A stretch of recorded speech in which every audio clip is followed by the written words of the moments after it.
So why would I build a percussion library? Well, let's first say what this percussion library is. It's a collection of toms, big collection of bass drums, collection of surdos, and collection of two-pans. And this together is really creating what people now know as toms percussion sounds in big action movies. Movies like Mad Max, Deadpool, Justice League, Godzilla vs. Kong, many other movies. So why would I use this type of drums in film scoring, where the norm was, until I started using those in film, maybe taikos or maybe bass drums or timpanis and potentially snare drums, but definitely not drum toms being mixed almost like metal or rock and roll. The reason for that is, I grew up as a drummer. I had a small drum kit when I was 8 years old. For me personally, when I'm working on a piece of music that is a very high level of energy, like some of the movies I explained earlier, I really like to use the quality of a traditional drum kit, toms and kick drums, because they're so snappy and they are so full of attack that doesn't come from a concert bass drum. It doesn't come from a timpani, but it comes from these toms. The way that I used to do it in my earlier film scores and even in my artist work is I would record myself 7, 8, 9 times. Multiple layers of attacks, very tight together. So when I started creating this drum library myself, I did exactly the same thing. So I would take like a 12-inch tom and I would tune it 2, 3, 4 different times, like very low to very high and everything in between, and sample it again. I would use different skins, different sticks, and sample it again. And therefore I was able to create all kinds of different characters of that one 12-inch tom. So I sampled so many different toms, I sampled so many different kick drums and surdos and two-pans. So the way that I built this library is not straight up ordinary velocity switching like everybody does. Since I started building drum instruments from the mid-80s, when I had my very first sampler, I was coming up with a new idea to do this, and that was velocity mapping by key and not velocity mapping by velocity. So instead of taking one key and playing dung dung dung dung dung louder, I mapped out all these velocities on the key. So a C would be quiet, a D would be a little louder, an E would be loud, and the F would be very loud. So when I sampled this, I went from the very, very softest, doof, doof, doof, almost nothing, to the very, very loudest, and everything in between. And as the hits get louder, the processing on the drums becomes more and more and more apparent. You hear more of the multi-band compression, you hear more of the ambience, you hear more of the tone of the tom, and it becomes so powerful and snappy as it gets really loud. If you don't want to go there, you can stay in the low velocity zone, which will give you a really nice round tone where you almost feel, when you hear it on a headset, that your ear is right next to the skin of the drum. Just like tick, you hear that nice little high end on the skin. And for me, that was very important to create something that was very natural, very direct. This is not a drum library with a massive reverb, like it was recorded in a church or something, because that doesn't work for these kits type of percussion. You can make them that big with reverbs if you want to, but not how they're recorded and how they're processed. The result being is that this is a library that sounds so incredibly tight and so incredibly compact that you can absolutely do everything with it if you wanted to.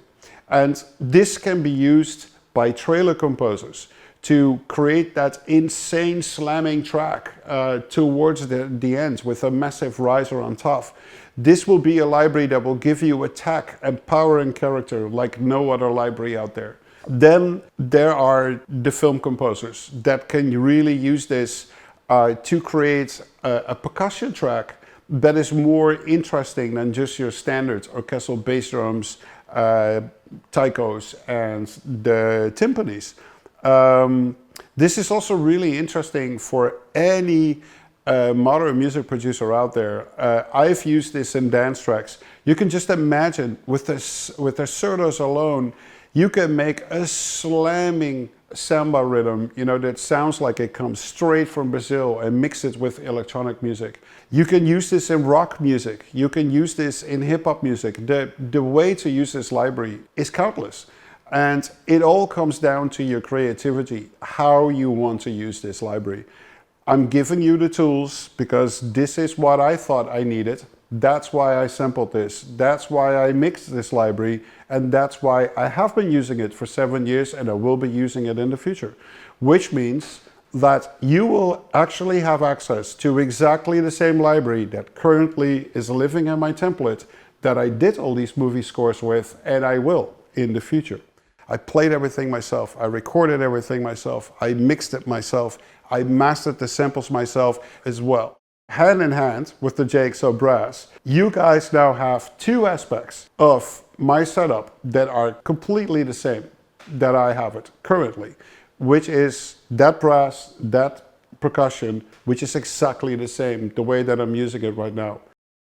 People ask me, what do I need to do when I hear your drum library, if I ever were to have access to it, and now you have, what do I need to do with it to make it sound that you have it in your film scores? Well, to be really honest, not that much, because it really sounds fantastic, ready out of the box. But the things you can do, you can pan things in the surround image if you work in surround. You can pan instruments in the stereo image, and you can double instruments. You can play, especially with the parameter that's very important in all the modern sequences, and that is a form of randomization in your quantizing. So you don't create machine gun drums, but you create natural drums. Every sequencer has a parameter, and you set a percentage. Basically, you're asking the sequencer, make it 20% messier. Make it 30% messier, make it 40% messier. Use a little bit of swing. Don't stay straight on the 16th note, but add a little bit of groove swing to it, also with the percentage. And then combined with the panning, you will see that you're able to create a live drum band beyond your imagination. And I show this in detail in a special episode on my YouTube channel. It's called The Programming of the Mad Max Drums and the Recording. One of my favorite types of processing to do when I'm done with the complete programming of my rhythm track is to create subgroups in my mixer that represent the instrument groups that you currently see in the sign player. So you have bass drums, you have two pans, you have surdos, you have the custom drums. So these are individual subgroups in my mixer, and I put things like a little multi-band on there. Sometimes I work on a score where I want a really long reverb, and sometimes I just want them to be direct and you don't need any reverb at all. Sometimes I add a little bit of EQ to it to take some of the snappiness out in the high end. Sometimes I add some frequencies between 100 and 400 hertz to give a little bit of low-end quality to the toms and to the surdos. You can take this anywhere you want. The cool thing with these drums is that they can sound so insanely loud that they actually can be very quiet in the mix, and they are still very, very apparent. So you can have a really big orchestral tracks. You want to create a slamming drum rhythm with it, but whereas all the other libraries and natural recorded drums will kind of sound dull with no low end and with no excitement, as if a blanket was thrown over that whole drum library with no attack, with no sheer brightness.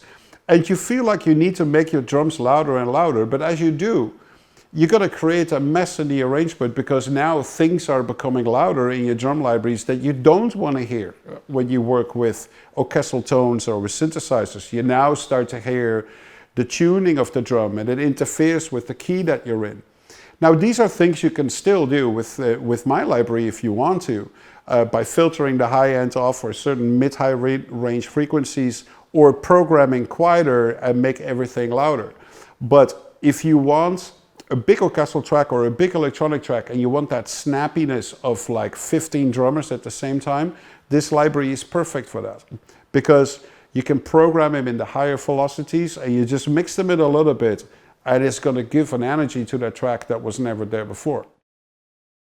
Another favorite use of this library for me is programming things insanely quiet, but just make everything very, very loud. And it feels like you're almost playing the drums with your fingers, but you hear them loud. I've used this, for instance, in Justice League, where there was an emotional scene happening with Cyborg, and it needed a little bit of rhythm, and I programmed on all the two-pans and surdos this rhythm really quiet, but I made it loud in the mix. So you feel that there's like momentum, there's a heartbeat underneath the track, softly played drums. So this library gives you the range, everything in between. I also use this still on tracks where I have a modern feel, almost like an alternative track kind of thing. I just add a snare drum to it and I use my toms because they will beat everything out there. People that are actually drummers, you're gonna love this library because some of these instruments are actually sampled up to 90 velocity layers. And so we map them already for you. So you can choose an instrument inside, you hook it up to like an electronic pad, or maybe you have a Roland drum kit or a Yamaha drum kit or any of the other great companies out there that make these electronic drum kits. And you can just map out every instrument of your drum kit as one surdo. Or you can take a 10-inch tom, a 12-inch, a 14-inch, a 16-inch, and something else, and you can really play them and it's going to sound so ridiculously natural. And since you are a drummer, you know so well how to play with velocities. People that are piano players and you put them two sticks in their hands, they don't know what they're doing. It's like kak, kak, kak, and pretty much they're only triggering velocity 125 and 127, whereas drummers, they have everything under control, like a concert pianist on the keys. Put a drummer behind the keyboard and it's the same nightmare scenario as a piano player on a drum kit. And that's why this drum library is so versatile, because I want this to be used by keyboard players who do understand velocity. I do want them to be used by drummers that understand velocity when it's playing with sticks. And I do want to be used by people that do not play any instrument and they can just do it in the key edit of Cubase or whatever it's called in Pro Tools, Fruity Loops, Ableton Live, Logic, it doesn't matter. I can, for instance, imagine that somebody who is working on a trailer track that doesn't even want to spend the money on a full library, just uses like one or two instruments, which in the future is what we always make available. You can buy an instrument separately, like we did with JXL Brass. So you could just buy that one instrument that you want. To make it really convenient for people out there, if you don't have the time to spend a whole afternoon creating like a massive drum track with like 30 different instruments, I created an instrument that's called quad drum. And quad drum is me physically sitting in 4 parts of the room, playing a drum kit multiple times and mix it and edit it really tight. So now you're playing over the keyboard and you're gonna hear 20 drummers at the same time. And it sounds absolutely fantastic. But that instrument is a quick way to get to results. If you really want intense results, that's when you use all the different instruments.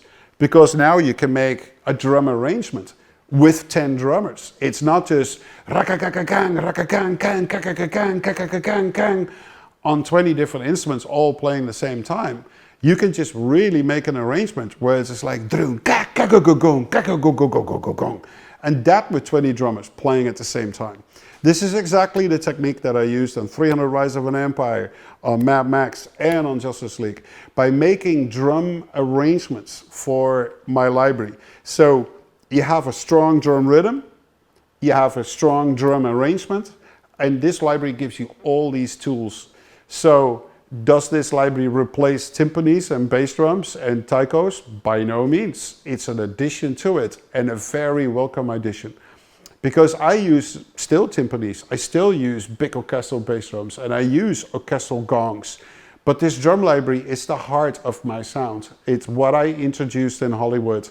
And, you know, we sometimes joke about it, copied all the time, but now it's duplicated. And when we say duplicated, not just doing it again so it's kind of the same. No, we duplicated the samples in my rig that I've been working on for 7 years. And we basically built the instrument from scratch in the sign player. But what you're having now is what I have been having for 7 years. And for 7 years, people reached out to me. It's like, dude, when are you going to sell those drums? I said, not yet. Who knows the future? This is the future. The moment is here. It's out. It's available. You can get it now. And I hope you have a lot of fun with this library.